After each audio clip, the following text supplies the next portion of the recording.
Ontem à noite nós iniciamos observando em Jó capítulo 1,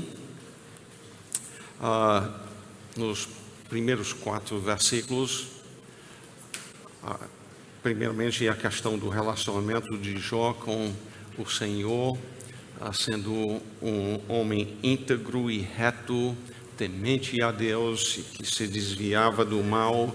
Dissemos que nós, por natureza, não somos assim. O homem tem que nascer de novo, primeiramente. Não pode crescer se não nascer, né? Tem que começar com isso. E aí, nós passamos a dizer que é muito fácil entre os seres humanos, e tem sido demonstrado isso muito através da história humana, os homens pensarem que uma vida piedosa, uma vida santa, é separado de todo mundo, né? Tem que se isolar, pensar só em Deus, e tudo nós devemos fazer para a glória dele. Mas nós vimos então no versículo 2 que Jó era um homem casado. Nós vamos ver mais sobre isto hoje à noite. Tinha filhos, 10 filhos. Isto não impediu de uma vida santa, uma vida piedosa da parte dele. Nós vimos que ele era um homem rico, um homem que, junto com a sua família, trabalharam muito, e não somente trabalharam muito, mas Deus abençoou, e ele se tornou um homem muito rico. Nós falamos um pouco sobre o fato que ele era um patrão, mas não oprimia os seus empregados. E falando nisto, tem um versículo que no meu devocional, uns dias atrás, me chamou muita atenção. Isaías capítulo 3 e versículo 12. Aqui diz: os opressores do meu povo são crianças, e mulheres estão à testa do seu governo. Ó povo meu, os que te guiam te enganam e destroem o caminho por onde deves seguir. Nos nossos dias se fala muito sobre opressão, e não dizem que as crianças e as mulheres são os opressores, diz que são os oprimidos pelos homens. E não estou dizendo que nunca acontece, não. Porém, é triste pensar, e muitas vezes é verdade hoje em dia, que as crianças que não são criadas nos caminhos do Senhor, que estão lá para oprimir, dominar os pais. É uma vergonha isto. Então, trabalhando, produzindo, mas souberam dividir o tempo direito, de forma que, no versículo 4, eles paravam o trabalho para um tempo da família maior, unida. Então, hoje nós vamos começar no capítulo 2 e nos versículos 9 e 10. Jó capítulo 2, versículos 9 e 10. Então sua mulher lhe disse: ainda conservas a tua integridade? Amaldiçoa a Deus e morre. Mas ele lhe respondeu: falas como qualquer doida. Temos recebido o bem de Deus e não receberemos também o mal? Em tudo isto, não pecou Jó com os seus lábios.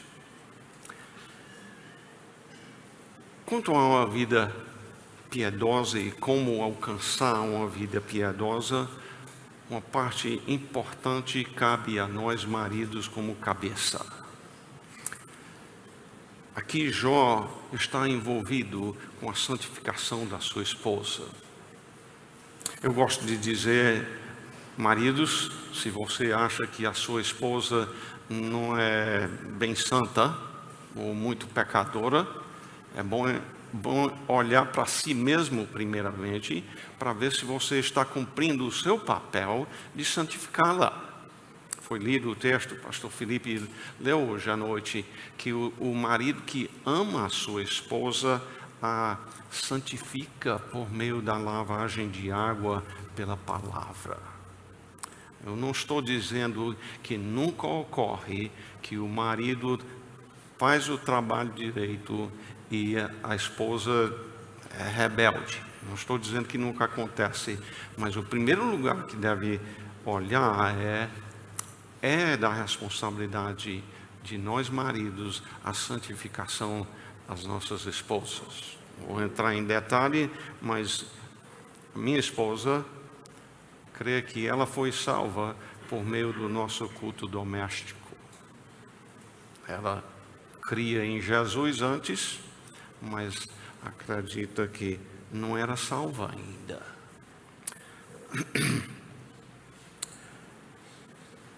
Voltando então a observar a situação aqui, as palavras da esposa de Jó é compreender a situação aqui primeiramente. Jó tem perdido todos os seus bens, tem perdido os seus empregados, morreu todos os seus filhos, e como eu descrevi essa noite, se tinha as casas uns dos outros, então eu acredito que eram casados, tinha filho também, e tudo isso morre. E depois de algum tempo, a Bíblia não diz quanto tempo, ele então é ferido por Satanás de tumores, desde os pés até a cabeça. E para você compreender a gravidade da coisa,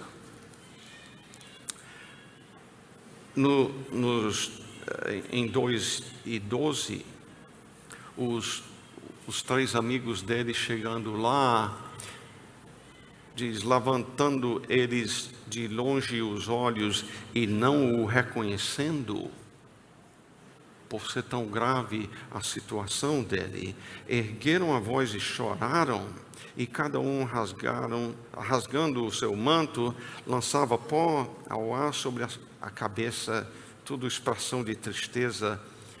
E nós costumamos nos lembrar de uma boa parte do livro, eles dizendo, Jó, só pode ser que você tenha pecado muito, porque senão Deus não ia deixar acontecer tal coisa contigo. Mas nota bem o versículo 13. Sentaram-se com ele na terra 7 dias e 7 noites, e nenhum lhe dizia palavra alguma. Calado por uma semana toda, 7 dias. Pois viam que a dor era muito grande. Essa é a situação de Jó, então, quando a sua esposa diz aquilo que nós vimos: ainda conservas a tua integridade. Ela reconhece como Deus fala da integridade, em casa, no trabalho, não tinha igreja naquela época, mas uma pessoa íntegra. E ela diz, amaldiçoa a Deus e morre.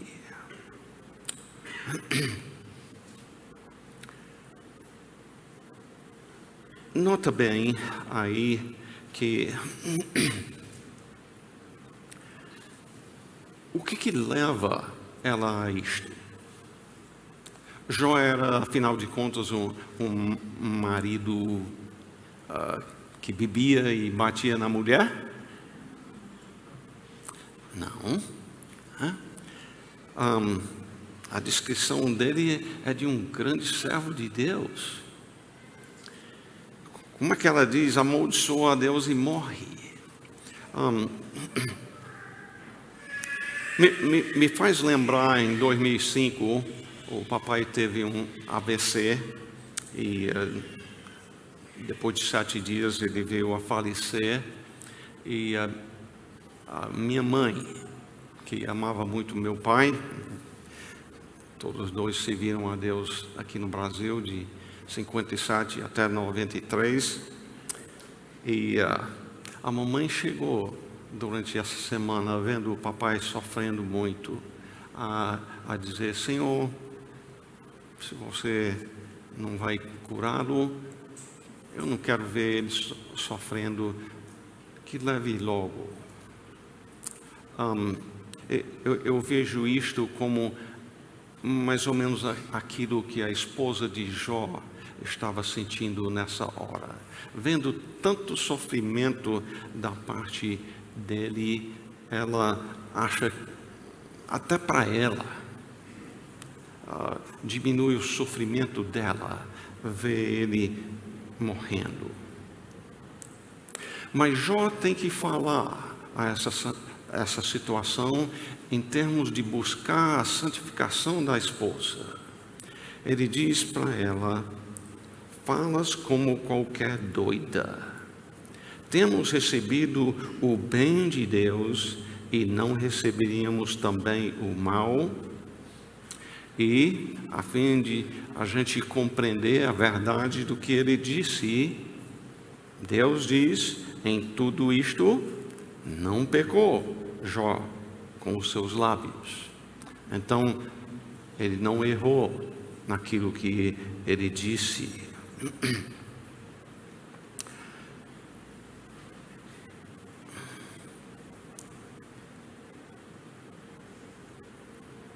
Nessas palavras dele, então, nós precisamos pensar o seguinte.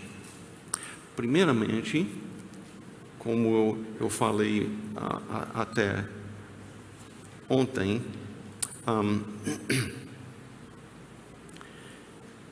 ele tinha recebido muitos bens, não é? E deve ter tido 60, talvez 70 anos, como eu tenho atualmente. E diante de dor, e ele estava sofrendo muito, eu confesso que eu sou mole para dor. Eu tive uma dor na coluna por 5 dias em março desse ano, em que eu não podia nem levantar da cama sem a ajuda da Eliana e do Caleb. Deus permitindo, ele vem amanhã, mas ele não veio conosco hoje. Mas eu não podia levantar sem isto. E aí peguei uma infecção urinária também. E honestamente, eu orei muito mais por esse alívio dessa dor do que para a minha santificação. O Senhor me repreendeu com isso. Jó estava sofrendo muitíssimo mais do que eu. E no meio disto, ele lembra do bem que o Senhor já fez. Eu tenho muito o que agradecer a Deus quanto à saúde. Até hoje eu passei um dia no hospital para mim mesmo. Já passei mais tempo do que isso para filho. Eu tive que ter uma cirurgia pequena na próstata há uns anos atrás, mas fora disto, eu tenho sido muito beneficiado pelo Senhor. Jó não esquece disto no meio do seu sofrimento. Ele diz: temos recebido do Senhor grandes bens. Que nós não sejamos daqueles que no meio da dificuldade esquece de tanta coisa boa que o Senhor nos deu, a sua palavra, Cristo, o cônjuge, os filhos e o sustento do dia a dia. Mas ela tem uma concepção errônea quanto ao Senhor. ela tem caído naquela de dizer como, de fato, Satanás tinha dito: Senhor, você tirando tudo isso de Jó, ele vai blasfemar. E é isto que ela faz nessa situação. É dizer que se Deus permite que aconteça tudo isso na sua vida, ele não merece que a gente viva para ele, não.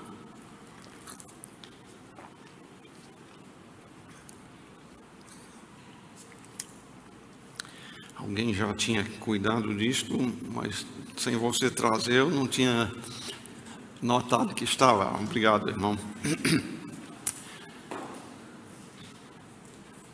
Então, minha querida cuidando de mim aqui, uma coisa para chupar para não ter problema na garganta.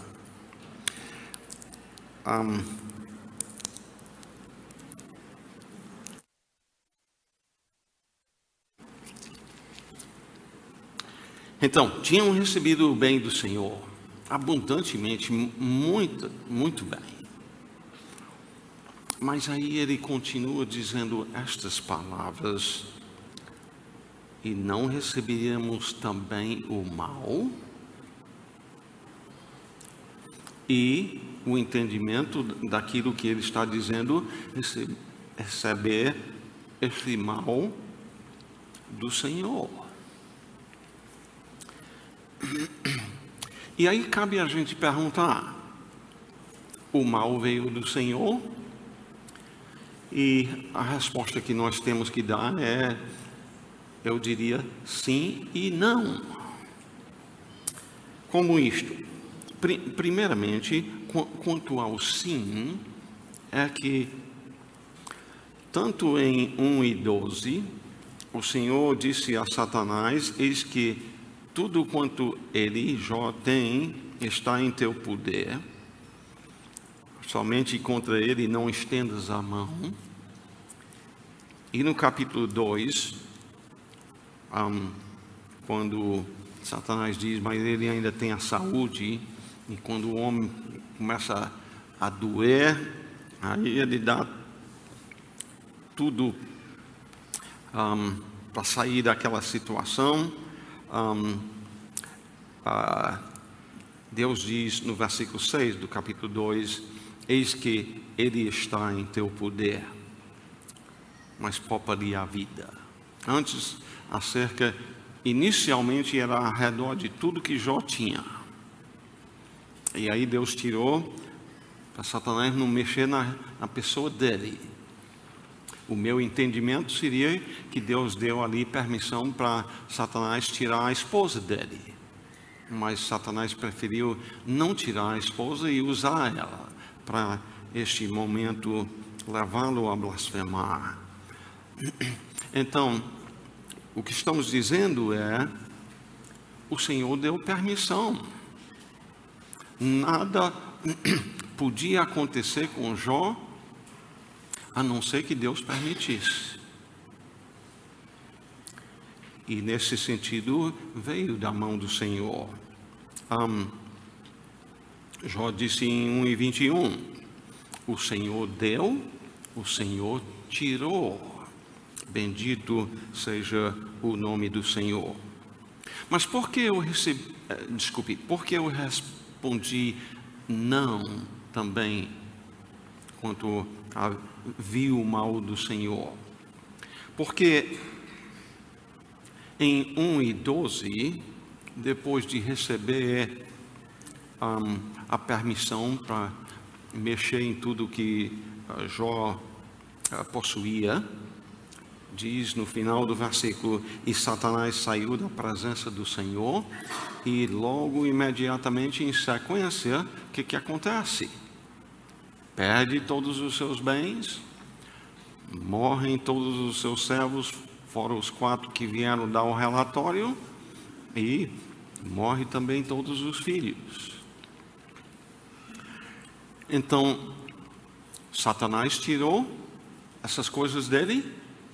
A resposta é sim. Mas além disto, no versículo 15, você encontra os sabeus roubando os bens dele e matando, no caso, os bois. E no versículo 17, os caldeus, o bando de bandidos, também roubando os camelos e assassinando, matando os servos de Jó. Então, homens estavam envolvidos na desgraça, na destruição também. E a coisa então assim se torna um tanto complexo para a nossa compreensão, mas precisamos compreender que, ao mesmo tempo que Deus não faz o mal a nós, Ele, soberano que é, permite essas coisas. E é importante a gente compreender que Ele só permite até onde Ele quer.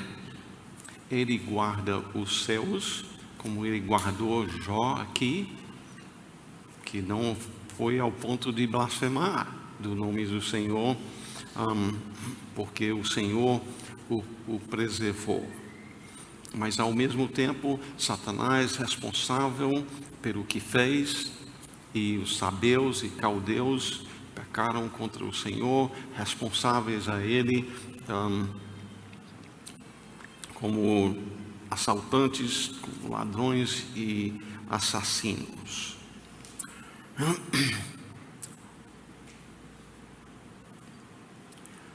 Então, primeiramente, homens, nós somos responsabilizados pelo Senhor, pela santificação da nossa esposa. Está santificando a sua esposa com a palavra? Não é simplesmente a gente fazer para ela se tornar aquilo que nós queremos. Nós vamos prestar contas, nós temos cabeça em Cristo, de quem nós precisamos receber as ordens na santificação da esposa. Mas aí vamos continuar quanto à questão da santificação, da vida piedosa e os filhos. E para isto, vamos voltar para o capítulo 1 e versículo 5. Em 1 e 5 diz: decorrido o turno de dias de seus banquetes, chamava Jó, e primeiramente eu quero chamar a sua atenção aqui, não é chamou, não, é chamava, que comunica a ideia de que isso foi um costume que ele tinha. Chamava Jó seus filhos e os santificava, não santificou, mas santificava. Levantava-se de madrugada, a sua diligência naquilo, não era preguiçoso. Deus não dorme não, mas Ele nos criou com necessidade de dormir, mas não é para levar ao ponto de preguiça, né? E oferecia holocausto segundo o número de todos eles. No caso, não é que nós vamos sacrificar como ele fez aqui, porém,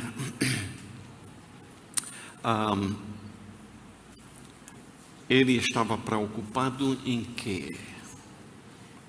Ele diz: talvez tenham pecado os meus filhos e blasfemado contra Deus em seu coração. Tem muita coisa importante aí.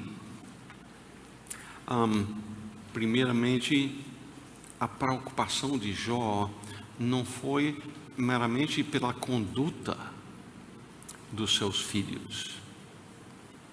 A preocupação é pelo coração. E eu confesso para vocês que eu, como também a minha esposa, por muito tempo, nossa preocupação com os filhos foi não com o coração, mas com as ações.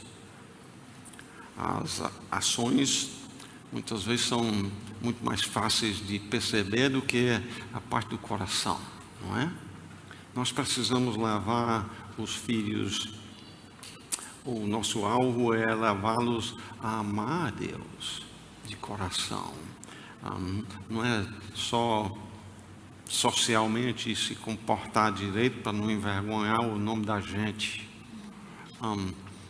Isso aí é pensar em si e não nos preocupar com o filho glorificar a Deus. Nota que ele inicia dizendo talvez. Não é nem que ele sabe que isto está acontecendo, mas até podendo acontecer e ele não observar, ele tem cuidado na santificação dos seus filhos. Eu quero que vocês observem quem está tomando a liderança na santificação dos filhos. É Jó. Ele é o cabeça. 1 Coríntios 11:3 diz: quero, entretanto, que saibais ser Cristo o cabeça de todo homem, o homem o cabeça da mulher e Deus o cabeça de Cristo.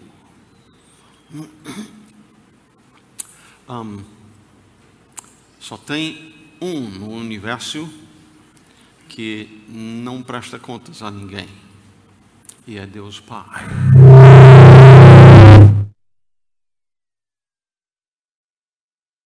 Uma coisa aqui. Beleza. E deixa eu dizer que muita gente gosta, por exemplo, de pegar um livro como esse ou outro sobre a família. E eu tenho procurado dizer muitas vezes, olha, não pense em estudar meramente a questão da família. Se você não tem a base teológica direito, você não vai compreender a coisa.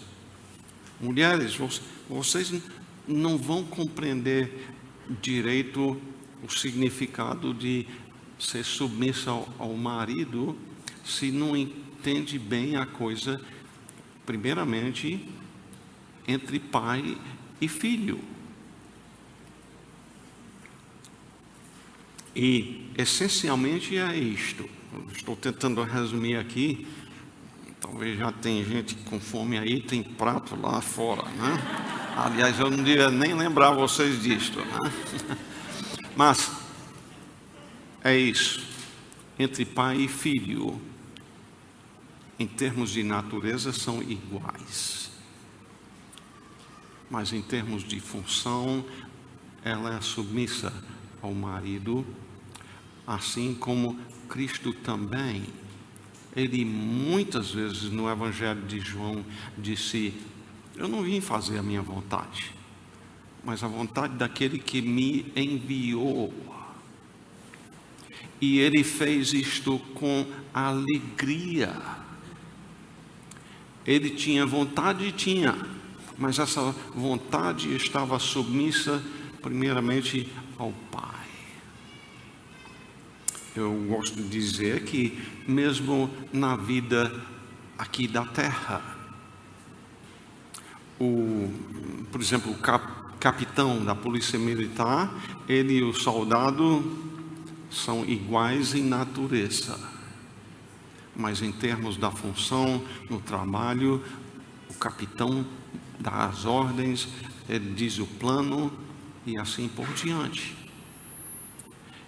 Mulheres, é da teologia, nós que fomos criados à imagem e semelhança de Deus, se nós compreendemos isto, faz uma enorme diferença na nossa vida conjugal. Eu, quando casei com a minha preciosa, eu não entendia como explicar isso para ela, não. Eu dizia para ela que ela não era inferior, mas não compreendendo direito a parte teológica e como isso se aplica no lar, eu não sabia explicar isso para ela. Então, aquilo, maridos, amai vossa esposa como Cristo amou a igreja. Mesmo que você tenha tido um pai bandido, que não foi um bom exemplo de amar a esposa, em Cristo você tem um exemplo. Graças a Deus que nós temos esperança. Não tem que viver do mesmo jeito no pecado. Continuando então aí, Jó também compreendeu que os seus filhos eram pecadores. Se ele era um pecador por natureza, a esposa também era, e só podia gerar filhos espiritualmente mortos inicialmente, e por isso precisavam primeiramente de serem salvos, mas além de precisarem serem salvos, precisa de um pai que os ensina a temer a Deus, a conhecer a Deus. Eu não sei bem como era naquele tempo, nem Bíblia não tinha, né?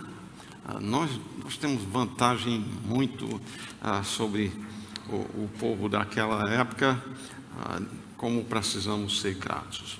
Mas Jó compreendia, assim como Davi compreendeu, e diz em Salmo 51:5, eu nasci na iniquidade, e em pecado me concebeu minha mãe.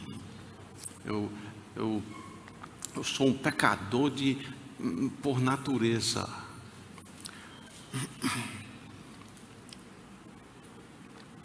E Jó, só elaborando um pouco mais em cima da questão de que talvez tenha um pecado contra Deus em seu coração, pense comigo no 10º mandamento, em Êxodo capítulo 20, versículo 17, diz: não cobiçarás a casa do teu próximo, não cobiçarás a mulher do teu próximo, nem o seu servo, nem a sua serva, nem o seu boi, nem o seu jumento, nem coisa alguma que pertença ao teu próximo. A cobiça é um pecado do coração. Muitas vezes produz ações, um homem tomando a mulher de outro, ou uma mulher tomando o marido de outro, o roubo e assim por diante. Mas o problema começa no coração, e a preocupação de Jó é justamente nessa área. Não é sem razão que Jesus disse, quando o homem perguntou a ele qual era o maior mandamento, ele diz: amarás o Senhor de todo o teu coração. Este é o grande e primeiro mandamento. E aí, nosso terceiro ponto, vendo primeiramente a piedade em casa, em termos da santificação da esposa, em segundo lugar, dos filhos, a falta de disciplina nisto hoje em dia é imenso. Mas vamos, um terceiro ponto, a vida é piedosa mesmo quando vem as dificuldades na vida. A vida piedosa mesmo no meio das dificuldades. Satanás tinha dito: Jó, foi comprado com todos os bens que você deu a ele. Não é que ele realmente te ama, não. Ele vai blasfemar se tirar essas coisas. E em 1:20, depois de expressões de tristeza, diz: e Jó adorou. E uma tradução continua dizendo: adorou dizendo, em vez de e disse, como aqui na Revista e Atualizada. E realmente aquilo que ele passa a dizer é culto ao Senhor, é adoração a Ele no meio de uma situação tremendamente difícil. Eu quero ligar isto com aquele versículo com que começamos ontem à noite. Grande fonte de lucro é a piedade com o contentamento. O contentamento é tão importante numa vida piedosa. Jó compreendeu que o soberano Deus deu a ele tudo que ele tinha. Ele também tirou, porque no final de contas essas coisas não eram, no sentido mais amplo, não eram dele. Se fosse dele mesmo, quando partisse era para lavar, né? Mas tudo fica aqui. E quero explicar aí que Deuteronômio 8:18 diz: antes te lembrarás do Senhor teu Deus, porque é Ele que te dá força para adquirir riquezas. Jó reconheceu isto, o Senhor sendo a fonte de tudo quanto ele tinha. Eu sei que quando eu era menino, a gente às vezes usava a expressão he is an Indian giver. E era a ideia que ele dava, mas aí tomava de volta. Eu não sei nem da origem disto, mas de qualquer maneira, Jó diz: Deus deu e Deus tirou.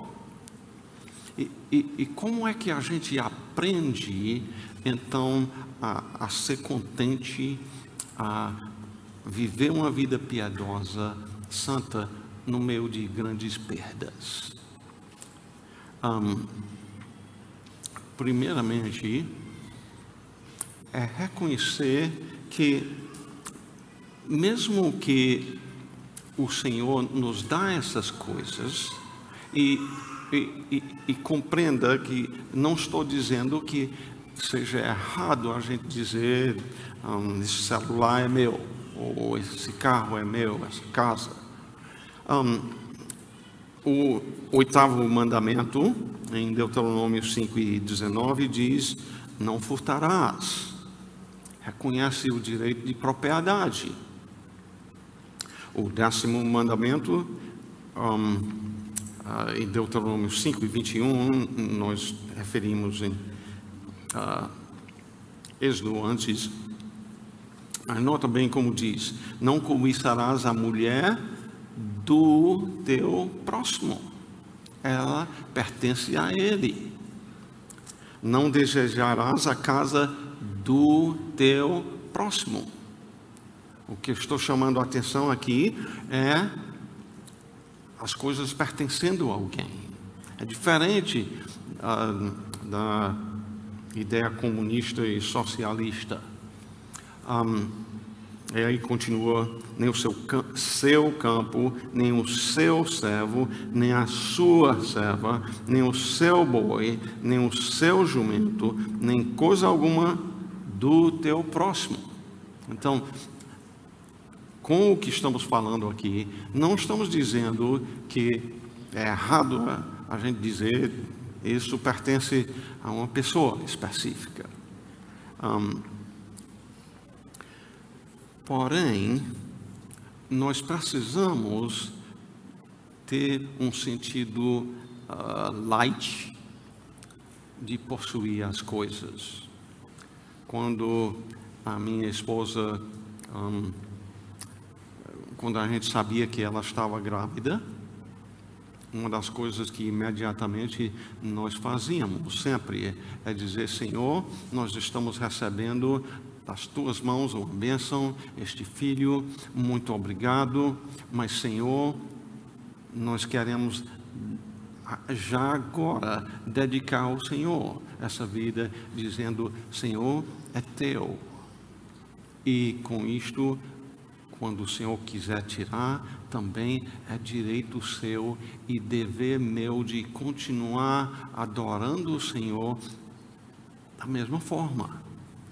Não isenta a gente de tristeza, essas perdas. Foi assim. E por meio do exemplo de Jó, que quando Deus levou a nossa filha Esperança, com 6 meses de idade, em 92, ela nasceu aqui em Fortaleza e veio a falecer lá nos Estados Unidos. De repente, deitamos ela no berço de noite. Cedinho eu fui buscar ela para Eliana dar de mamar e encontrei ela no berço morta, sem estar doente. A gente não sabia que ia acontecer isso. Como é que eu aprendo numa situação dessa a viver uma vida piedosa no meio da aflição? É quando eu reconheço que o que o Senhor dá, no final de contas, é dele, ele me dá para eu cuidar, enquanto ele deixa na minha mão. E Jó diz: o Senhor deu, o Senhor tomou, e aí ele diz ainda: bendito seja o nome do Senhor que deu e que tomou. Ele aprendeu o contentamento de amar o Senhor em primeiro lugar, de não amar em primeiro lugar as coisas boas que Deus dá. Deus deu muita coisa a Jó, porém ele soube colocar o Senhor como seu primeiro amor, mesmo Deus tirando essencialmente tudo, até a saúde. Quero finalizar então com umas aplicações. Quanto a seu filho, quem está sendo o principal discipulador do seu filho? É você mesmo? Ou é a internet, por exemplo? Quantas vezes eu não ouço de pais dizendo: é melhor estar em casa no celular do que lá na rua. Mas tem tanto perigo aí, tanto perigo da pornografia, do desperdício de tempo com jogos. Por que um filho de 14 anos precisa de celular? Obviamente não estou dizendo que o celular em si é mau, mas é uma área que precisamos de muito cuidado. Número 2, tem algo que aconteceu na sua vida pela qual você ainda não pode dizer: bendito seja o nome do Senhor? Seja a morte de um querido, a perda de bens, dificuldades no casamento. Você já aprendeu a estar contente, a dizer: bendito seja o nome do Senhor. Uma das irmãs lá em Salvador, estudando o contentamento, foi para casa. O marido não é crente, chegou às 3 horas da madrugada embriagado. Logo posto à prova para ver se contentava no Senhor, mesmo diante de uma crise dessa. Graças a Deus ela foi uma boa testemunha nessa situação. E finalmente, você acredita que saberia cuidar da sua vida melhor do que o Senhor tem feito? Que blasfêmia seria isto, não é verdade? Mas quando a gente fica amargurado, reclamando, é essencialmente dizendo: Senhor, fosse eu, saberia cuidar da minha vida melhor do que você está fazendo. Os caminhos do Senhor não são os mesmos nossos, são muito mais elevados. José aprendeu isto. Muito mal foi feito a ele, nunca sem a permissão do Senhor. Mas ele diz, entenda, ele não esqueceu do mal que foi feito a ele. Ele diz: vós intentastes o mal contra mim, Deus, porém, o tornou em bem. E a minha parte está finalizando aqui. Nós não temos tempo para olhar o final da história, mas a vida piedosa vem por aí. Obrigado, ó Pai, por nosso tempo na Tua preciosa palavra mais uma vez. Que o Senhor possa aplicar isto aos corações deste grupo tão bonito de pessoas aqui presentes. Que o Senhor possa salvar algum que talvez esteja aqui hoje à noite e ainda não tem genuinamente nascido de novo. Talvez tenha até pensado que era, não sendo. Humildemente possa clamar a Ti: Senhor, transforma esse meu coração, me dê um novo coração. E o Senhor o fará por causa da morte de Cristo. E os Teus santos, que o Senhor possa edificá-los, a fim de que nós sejamos santos, piedosos, primeiramente em família e diante do mundo, para que o mundo veja Cristo em nós. Nós suplicamos isto no nome do nosso Senhor Jesus Cristo. Amém.